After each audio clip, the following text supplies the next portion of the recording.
hungry arms, wild hungry arms, give me all the love I need. Bonjour à tous et bienvenue sur cette nouvelle vidéo. Aujourd'hui on va parler du film Logan, le nouveau gros film super-héros. Alors je dois dire que Logan, franchement ça a été plutôt une bonne surprise. Alors j'avais quand même une très grosse attente, je m'attendais à un film vraiment intéressant. Mais je dois dire que le réalisateur James Mangold, jusque là il nous a pas offert de très grands films. Que ce soit Night and Day ou encore Wolverine 2, franchement c'était pas dingue ce qu'il a fait. Sur du cinéma d'action du moins, parce que alors en dehors de ça il nous a proposé Walk the Line, le film sur la vie de Johnny Cash, qui lui était une vraie réussite. Donc ce réalisateur, je dois dire que j'avais une toute petite attente et du coup je m'attendais pas à quelque chose de grandiose au niveau de la réalisation sur ce film. Et je dois dire que ça a été une vraie surprise. Parce que vraiment Logan est bien travaillé, bien structuré, le film est bien monté, bien scénarisé et c'est bien fait. Franchement, du début à la fin du film, il n'y a aucune longueur, à aucun moment on s'ennuie, à aucun moment on se dit ce passage est en trop, ça c'est mal fait, ça c'est mal dirigé. Là, dans l'ensemble, ça marche très bien partout, donc voilà, franchement, il fait parfaitement le job. Je vous encourage sans problème à aller voir Logan. C'est pour moi un super bon film et un très bon film de super-héros. Pour développer un petit peu, je tiens à saluer bien sûr la prestation de Hugh Jackman, qui est magnifique, il n'y a rien à lui reprocher, mais bon, lui on le connaît, on l'adore. Franchement, je m'attendais pas à être déçu par sa prestation. On a également la prestation de Patrick Stewart qui est très bonne, et surtout la prestation de la gamine, donc X-23, qui est vraiment bluffante. Franchement, elle est super émouvante. Tout le long du film, on est à fond derrière elle, et ça marche super bien. Et c'était vachement important parce qu'on nous introduit un nouveau personnage, parce qu'au début du film, on la traite, mais vraiment très rapidement, on aborde à peine quelques points pour nous montrer qui elle est, mais tout au long du film, on apprend à l'apprécier, même si on sait encore très peu de choses sur elle. Et du coup, le personnage est bien développé, bien traité, et il marche parfaitement. Bon, alors après, j'ai un petit peu plus de mal avec le personnage du méchant joué par Boyd Holbrook. Franchement, il fait pas quelque chose de grandiose, il a presque l'air sympa, et du coup on ne voit pas en lui un vrai méchant, et ça gêne un petit peu à certains moments du film. En plus en ce moment je suis en train de regarder la série Narcos, dans laquelle il joue un flic un peu bedonnant, et du coup le voir passer de ça à ça, c'est un petit peu dur quoi. Mais dans l'ensemble il s'en sort quand même pas trop mal, même si j'aurais aimé un méchant plus charismatique pour ce film. Au niveau de l'histoire de ce film, on va donc retrouver Logan, qui serait le dernier X-Men, vu que presque tous les mutants ont disparu. Et que du coup les mutants ne naissent plus, il n'y a plus de nouveaux mutants. Charles, le monde n'est plus celui qu'on a connu. Les mutants, ils n'existent plus.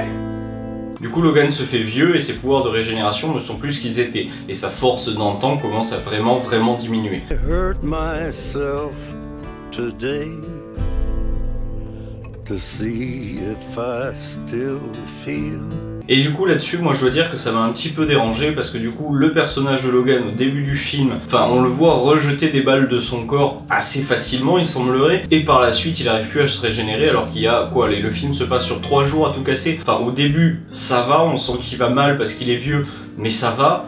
Mais 2 jours après, vraiment ça va plus du tout quoi, il se régénère quasiment plus, et du coup c'est un petit peu ridicule parce que le film se passe sur 3-4 jours à tout casser, donc ça marche pas super bien pour moi. Pareil, petit problème, pourquoi Logan a vieilli si vite d'un coup alors que le professeur Xavier est toujours en vie? Alors le professeur Xavier est vieux, certes, il va plus très bien, mais il a pas une longévité particulière le professeur Xavier. Du coup pourquoi, si le professeur Xavier n'a vieilli que de quoi aller une trentaine, une quarantaine d'années, grand max, du coup on est en droit de se demander pourquoi tout à coup le personnage de Logan vieillit si vite, alors que jusque là il vieillissait vraiment tout doucement, plus lentement que la plupart des gens. Dans la vraie vie, les gens meurent. Logan. Je veux pas en parler. Logan. Ça suffit. Bon, revenons-en à l'histoire. Du coup Logan essaye de protéger le professeur Xavier quelque part de lui-même parce qu'il ne contrôle plus vraiment ses pouvoirs, et c'est là qu'il va rencontrer le personnage d'X-23, incarné donc par la gamine, qui est super impressionnante, qui envoie du bois du début à la fin du film. Oh, je plains le petit puceau qui va lui mettre la pression pour coucher. Elle est bluffante, elle, franchement je me suis régalé de la voir à l'écran, elle marche super bien. Donne. Non, pas bien.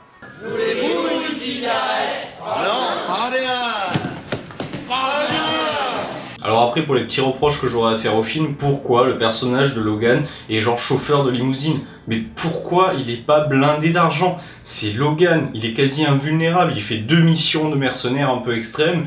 Qu'est-ce qu'il fout, lui? Il pend un pirate. C'est pas ridicule. Gunnar, qu'est-ce que tu fais? Je pends un pirate. Ou des combats de boxe de rue ou je sais pas quoi, il se fait un max de fric et c'est bon, il est tranquille. C'est pas logique une seconde que Logan, avec la vie qu'il a eue, n'ait pas d'argent, du tout. Et qu'il soit en train de galérer à conduire une limousine, c'est pas cohérent une seconde. Pareil, le professeur Xavier n'a plus une thune. Enfin, il avait un manoir entier et là il a plus une thune, il vit dans un réservoir. Enfin, ça pour moi c'est ridicule et ça marche pas super bien. I focus on the pain, the only thing. Pareil pour autre petit détail qui m'a dérangé, je trouve que le film se passe quand même en 2029 je crois, 2023, non 2029 je crois. Enfin, mettons, dans une dizaine ou une quinzaine d'années. Pourquoi on se retrouve avec aussi peu de technologie ? Franchement, c'est ridicule. Comme seul truc moderne dans ce film, il y a la limousine de Logan, qui est un poil plus moderne que ce qu'on a l'habitude de voir comme voiture aujourd'hui. Il y a les autocamions, et les autocamions, bah, c'est de la merde parce qu'ils font n'importe quoi et qu'ils envoient même les gens dans le fossé. Donc super l'évolution technologique. Et en dehors de ça, il n'y a rien. L'iPod que prend la gamine pour écouter de la musique, c'est un iPod d'aujourd'hui. Il n'a rien de moderne. Pareil, le professeur Xavier regarde la télé dans l'hôtel. Et pareil, c'est une télé tout à fait standard, vous pouvez aller à Hyper U demain et l'acheter quoi. Enfin c'est dingue quoi.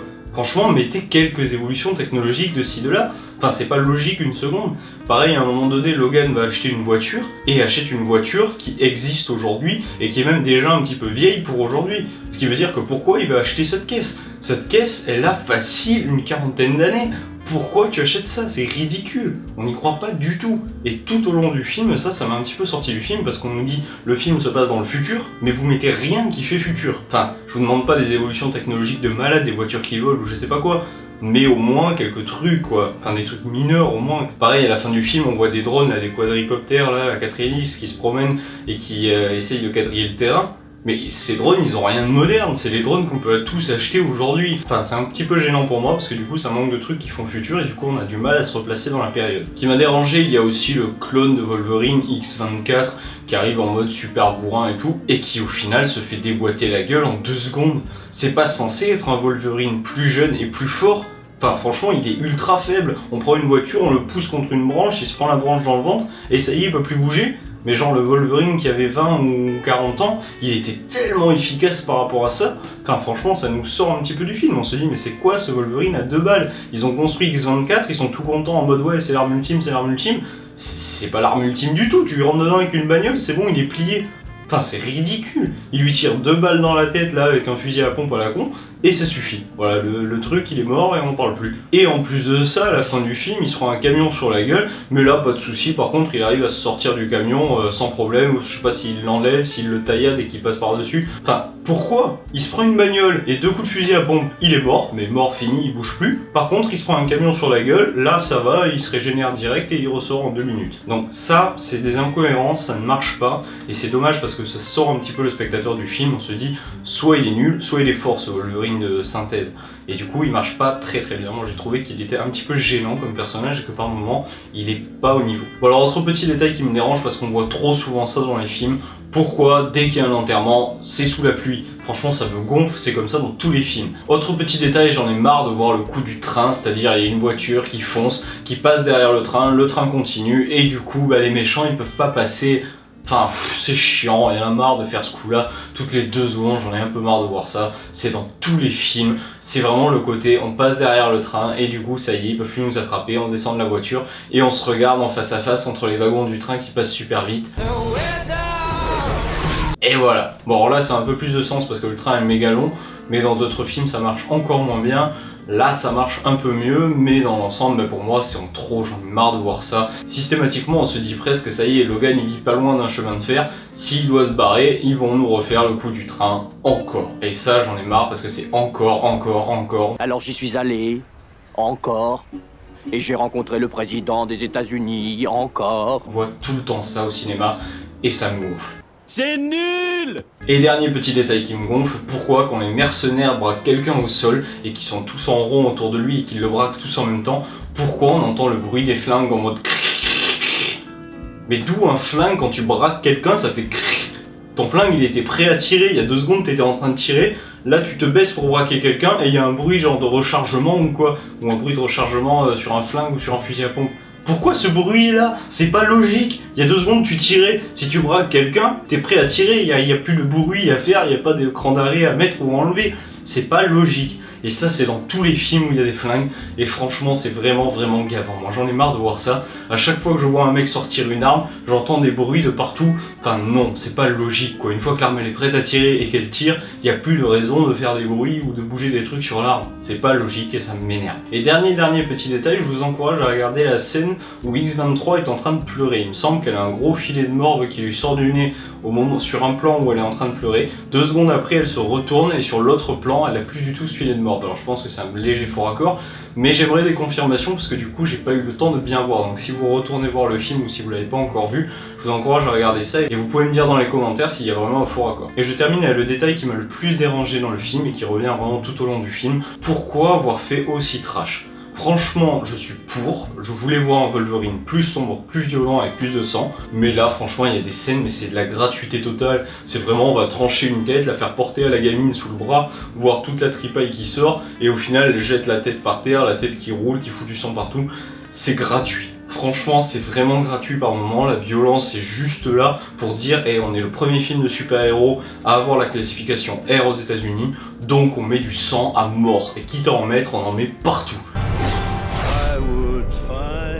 Au final, c'est un peu trop parce que ça fait pas réaliste, même presque par moment. On se dit, mais arrêtez de décapiter des gars toutes les 2 secondes. Franchement, vous le faites juste pour montrer que ça y est, on est le film violent. Et j'avoue que ça me dérange un petit peu parce que du coup, on fait de la violence pour faire de la violence. Franchement, Deadpool était classé R, mais Deadpool le faisait bien, il avait les bonnes raisons de le faire.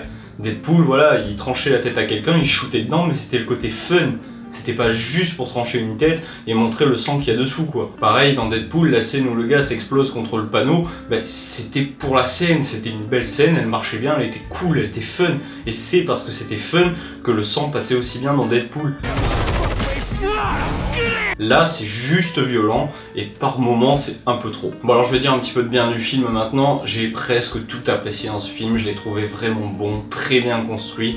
Toute l'histoire avec les gamins mutants qui sont créés pour devenir des armes est super intéressante, même si on a du mal à comprendre pourquoi sur tous les gamins qu'ils ont créés, ils n'arrivent pas à mettre la haine et la violence dans le corps de ces enfants. Enfin, je sais pas, au bout d'un moment, c'est très triste à dire, mais il suffit peut-être de les battre et d'être un peu violent avec eux au lieu de les coucouigner tout le temps, et ça y est, ça ferait des gamins un peu violents. Enfin, franchement, c'est ridicule, quoi.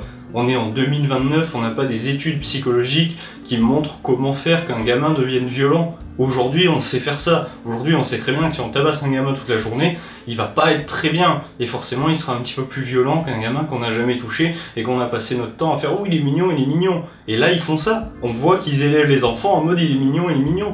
Enfin, faut arrêter, c'est ridicule, quoi. Enfin, à mon sens, il suffirait de dire aux enfants que telle ou telle personne sont le mal incarné et qu'ils doivent les tuer parce que sinon, ils font le mal. Et du coup, ils se sentiraient des sauveurs, des héros, même s'ils feraient des missions qui, du coup, tueraient les gentils. Enfin, ça aussi, j'y crois pas trop, et du coup, moi, ça a tendance à me sortir du film. Mais dans l'ensemble, toute cette histoire, je l'ai trouvée très sympa, elle est vraiment très bien. Mais pareil aussi, pourquoi les gamins arrivent si facilement à se rendre dans cet endroit magique, là, d'où ils sont pas loin de la frontière et où ils attendent les autres? Pourquoi ils arrivent là-bas si facilement? Enfin, on ne comprend pas ça, c'est pas logique. Pourquoi X-23 est poursuivi par tout le monde, alors que les autres gamins, ils sont tout seuls, ils sont tranquilles, et apparemment il n'y a pas de problème pour eux. On a du mal à comprendre ça, c'est pas suffisamment travaillé, pas suffisamment développé et expliqué. Pour tout le reste, Il y a Mastercard. je dois dire que c'est vraiment une vraie réussite, tous les personnages sont bien traités, bien travaillés, même le personnage albinos là est vachement intéressant, même si son pouvoir est un petit peu pourri parce qu'il peut juste détecter les mutants, alors que le professeur Xavier sait faire ça, mais en plus il a des dons de télékinésie et plein de choses. Là, franchement, on a un personnage qui est un petit peu en dessous niveau capacité. Mais bon, c'est pas grave, parce qu'il reste intéressant, il reste bien travaillé, un design sympa. Et de toute façon, sur Logan, pour moi, il fallait se concentrer sur Logan. Et là, c'est ce qu'on a fait. C'est la première fois dans un film Wolverine, je trouve, qu'on se concentre autant sur le personnage de Logan. Et c'est ça qui fait pour moi que le film est bon. Quoi que tu penses, je suis pas ce que tu crois.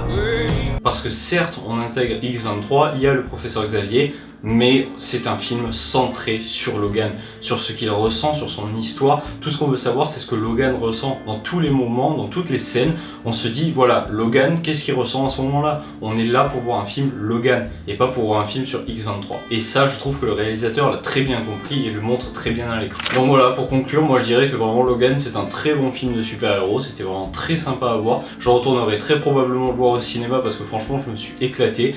J'ai eu la chance en plus de le voir en IMAX, donc forcément le son est largement meilleur et du coup bah, c'est encore plus sympa à voir parce que forcément toutes les scènes d'action avec un son bien puissant, bah, ça envoie à mort et du coup bah, franchement pour moi c'est presque un sans faute. Le film est très bon, très sympa. Peut-être un peu trop trash par moment, c'est vraiment le seul vrai gros reproche que j'aurais à lui faire. Mais dans l'ensemble ça va, ça passe, c'est pas non plus trop de violence, c'est pas non plus surappuyé. Mais par moment je trouve qu'ils auraient pu en mettre un tout petit peu moins et ça aurait fait un peu plus sérieux. Alors que là ça fait, on met de la violence juste parce qu'on a la classification R et qu'on veut montrer qu'on peut en mettre, donc on en met. Voilà, c'est tout pour cette vidéo. Vous pouvez me dire ce que vous avez pensé du film et de la critique dans les commentaires. On se retrouve très vite pour une prochaine vidéo. En attendant, n'hésitez pas à vous abonner et à partager et surtout à aller voir Logan. A bientôt, ciao. Girl, you say you want it, and I have no trips about it. And these played out faces around me, I want you to know where they